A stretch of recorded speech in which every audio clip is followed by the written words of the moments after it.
क्या तुमने सोचा समुद्र में रहने वाले जानवर जमीन पे रहने वाले जानवरों से इतने बड़े क्यों होते हैं? मतलब ऐसा क्या चल रहा है? इनकी मम्मी इनको बचपन से कॉम्प्लेन पिला रही, क्या हो रहा है?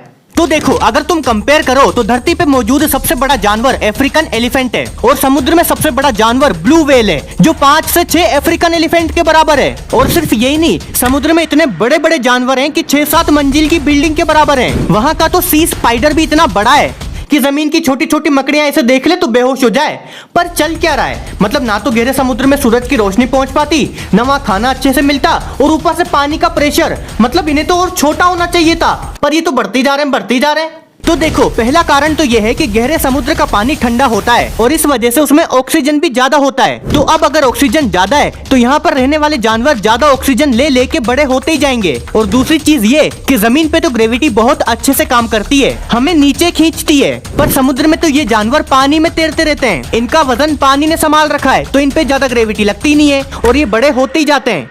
और मेन बात तो देखो भाई साहब, उनका खाना पीना भी अच्छा है। एक बार में यह बड़ी बड़ी मछलियां खा जाते हैं, और हम तो जो देखो इतना सा खाना खाते हैं उसमें भी मिलावट। कलयुग है भाई साहब, कलयुग।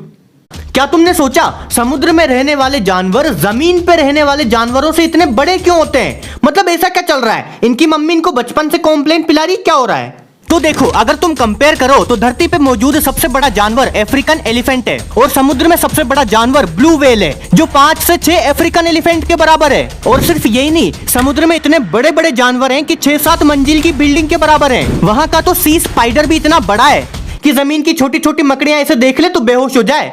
पर चल क्या रहा है? मतलब ना तो गहरे समुद्र में सूरज की रोशनी पहुंच पाती, ना वहां खाना अच्छे से मिलता, और ऊपर से पानी का प्रेशर। मतलब इन्हें तो और छोटा होना चाहिए था, पर ये तो बढ़ती जा रहे हैं, बढ़ती जा रहे हैं। तो देखो, पहला कारण तो यह है कि गहरे समुद्र का पानी ठंडा होता है और इस वजह से उसमें ऑक्सीजन भी ज्यादा होता है। तो अब अगर ऑक्सीजन ज्यादा है तो यहाँ पर रहने वाले जानवर ज्यादा ऑक्सीजन ले लेके बड़े होते ही जाएंगे। और दूसरी चीज ये कि जमीन पे तो ग्रेविटी बहुत अच्छे से काम करती है, हमें नीचे खींचती है, पर समुद्र में तो ये जानवर पानी में तैरते रहते हैं। इनका वजन पानी ने संभाल रखा है तो इन पे ज्यादा ग्रेविटी लगती नहीं है और ये बड़े होते ही जाते हैं।